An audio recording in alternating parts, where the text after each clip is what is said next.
स्वाहा तत्सवितुर्वरेण्यं भर्गो देवस्य धीमहि धियो यो नः प्रचोदयात्। आप सभी को मेरा प्रणाम। आज मैं अखंड ज्योति से कहानी सुनाने जा रही हूँ, जिसका शीर्षक है नई पीढ़ी का निर्माण। माँ बनने जा रही स्त्री के निकट संपर्क में रहने वाले लोग ही ऐसा वातावरण निर्मित करें जिसमें गर्भिणी प्रसन्न, उत्साहित, आदर्श और स्निग्ध स्वभाव की बनी रहे। शरीर पर विशेष भार पड़ने से उन दिनों महिलाएं विशेष संवेदनशील हो जाया करती है। वैसे भी स्त्रियां पुरुषों की अपेक्षा अधिक भावुक होती है। इसलिए परिजनों को इन दिनों विशेष रूप से यह सावधानी रखनी चाहिए कि गर्भवती स्त्री परिवार की समस्याओं, स्वजनों के संबंध तथा अन्य घटनाओं के कारण खिन्न न हो। इसके लिए यही किया जा सकता है कि ऐसी बातों की सूचना और चर्चा गर्भिणी से ना की जाए जो मन में क्लेश उत्पन्न करे। सर्वाधिक निकट आत्मीय होने के कारण पति से तो वे और भी खुली होती है। इसलिए यह काम पति अच्छी तरह आसानी से कर सकता है।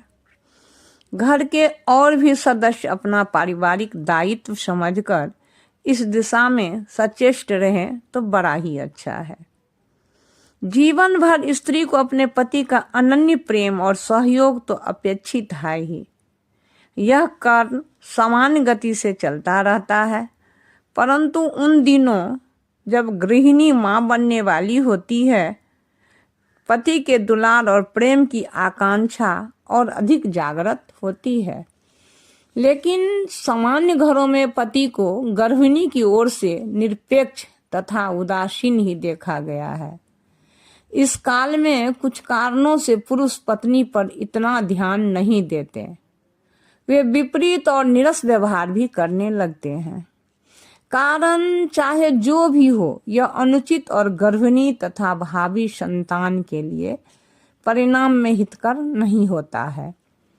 विशेष रूप से पति गृह व्यवस्था में भी पत्नी का हाथ बटाकर अपना दायित्व पूरा करें। किसी भी प्रकार दुराव छिपाव न रखकर सभी कार्यों को पत्नी के परामर्श से संपन्न करें। उसकी आवश्यकताओं, रुचियों और इच्छाओं को पूरा करने, तृप्त रहने के लिए विशेष रूप से प्रयत्नशील रहें। गर्भवती के प्रति परिजनों को भी सहयोग और सहानुभूति से भरी व्यवहार नीति अपनानी चाहिए। घर की अन्य महिलाएं, सदस्याएं किसी कारण से गर्भवती के प्रति ईर्ष्यालु हो सकती है। प्रयत्न किया जाए कि इस मनोभूमि की स्त्रियां भी अपने कलहपूर्ण दुर्व्यवहार को कम से कम उस अवधि के लिए तो पूर्णतया रोक दें। ससुराल में विशेष रूप से सास बहू, ननद भौजाई और देवरानी जेठानी के परस्पर संबंधों की खेदपूर्ण स्थिति इस काल में गंभीर रूप से हानिकारक होती है। संभवतया इन्हीं कारणों से ग्रामीण परिवारों में प्रथम प्रसव के समय बहू को मायके भेज देने का रिवाज है। मायके जैसी स्थिति ससुराल में ही बनाई जा सके तो भावी संतान परिवार के प्रति विशेष रूप से दायित्व और आत्मीयता अनुभव करने निभाने वाली होगी। प्राय ऐसा होता भी देखा गया है कि गर्भवती के पास रहने वाली स्त्रियां प्रसव वेदना का अतिशयोक्तिपूर्ण वर्णन करती है। इससे गर्भवती स्त्री प्रसव को नितांत अस्वाभाविक और स्वास्थ्य को चौपट कर देने वाली प्रक्रिया समझ लेती है। उसके मन में मातृत्व का उत्साह मर सा जाता है। कल्पित भय और प्रसव वेदना का अत्युक्तिपूर्ण वर्णन गर्भिणी को त्रस्त कर देता है। मानसिक बल टूटने के साथ संतान के पौरुष, शौर्य, बलशाली एवं विश्वासी बनने की संभावना भी इससे समाप्त होती है। इसलिए प्रयत्न यह किया जाना चाहिए कि गर्भवती स्त्री प्रसव को एक स्वाभाविक क्रिया और आवश्यक मानने के लिए मानसिक रूप से तैयार रहे। वस्तुतः यह कोई काल्पनिक सिद्धांत भी नहीं। सृष्टि के सभी प्राणी उसी सहजता से प्रसव कर अपने जीवन कर्म को शीघ्र ही व्यवस्थित कर लेते हैं। प्रसवोपरांत आई अशक्तता और क्षीण शरीर स्थिति में यदि यही वातावरण अधिकांश कारण माना जाए तो गलत नहीं होगा। गर्भवती के अभिभावकों का यह पवित्र कर्तव्य है कि वे होने वाले बच्चे के प्रति माँ की ममता और उत्सुकता जगाते रहने का प्रयास करें।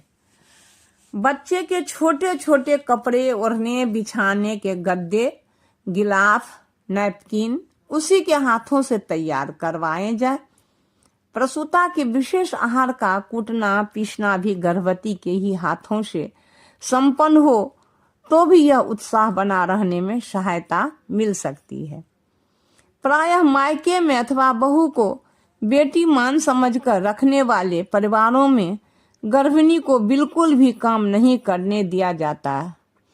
आलसी और विश्रांत स्थिति में ही गर्भवती स्त्री को रखते हुए यह भले ही उसे दुलारा लाड़ किया जा रहा है, परंतु यह लाड़ दुलार उसके लिए हित में नहीं है। दिन भर सोते रहने वाली स्त्रियों को असह्य प्रसव वेदना तो भोगनी ही पड़ती है, उनकी संतान भी आलसी और दीर्घसूत्री निकलती है। गर्भवती स्त्री के अंग प्रत्यंग का समुचित रूप से श्रम होता रहे, यह आवश्यक है। हो सके तो उसके लिए व्यायाम आदि की व्यवस्था भी करनी चाहिए। कम से कम प्रतिदिन प्रातः सायं जो समय उपयुक्त रहे घूमने टहलने का क्रम बनाया जाना चाहिए। शरीर श्रम से गर्भवती ग्रंथियां और पेशियां जहां स्वस्थ स्फुट और मजबूत बनेंगी, वहीं भावी जातक भी श्रमशील, शक्तिशाली, हृष्ट पुष्ट और निरोग रहेगा। मां बनने का विशेष उत्तरदायित्व गर्भवती पर ही आता है, इसलिए भावी संतान के निर्माण में सर्वाधिक मनोयोग और प्रयत्न करना भी उसी के लिए आवश्यक है। परिजनों का व्यवहार, आसपास का वातावरण और पति का प्रेम प्रदर्शन ठीक प्रकार से होते रहने पर भी गर्भवती स्त्रियां स्वयं के प्रति सचेत न रहें तो कोई लाभ नहीं होने का। स्वजन बांधव उसके सम्मुख प्रेरणादायी स्थितियां प्रस्तुत करें, यह तो ठीक है, परंतु रुचि तो गर्भवती को ही लेनी होगी। सत्शास्त्रों, प्रेरक प्रसंगों, शुभ विचारों, उदात्त चरित्रों तथा मानवीय आदर्शों से संपुटित पुस्तकों, साहित्य, चित्रों और घटनाओं का चिंतन मनन तथा अध्ययन चलता रहे तो समझना चाहिए कि समाज को एक सुयोग्य सदस्य, देश को एक अच्छा नागरिक देने की आधी मंजिल तय कर ली है। उस समय माता विधाता ब्रह्मा की भूमिका निभा रही है। मां बनना गौरव की बात है, परंतु श्रेष्ठ संतान की माता बनना सौभाग्य की बात है।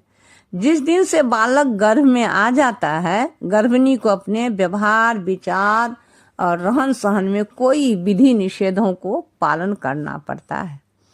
किन किन बातों में क्या क्या परिवर्तन किए जाएं, यह एक अलग विषय है।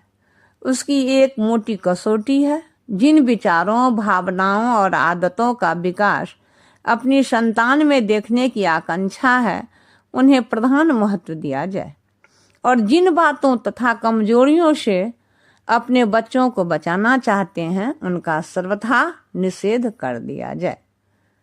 संतान के रूप में माता पिता समाज और राष्ट्र को एक ऐसा व्यक्तित्व प्रदान कर सकते हैं जिसके द्वारा समाज एवं देश का भारी हित सध सकता है।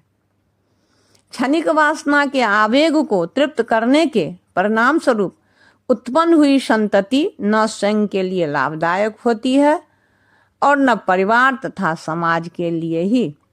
इस आधारभूत सिद्धांत को सदैव गंभीरता से ध्यान में रखना चाहिए। धन्यवाद।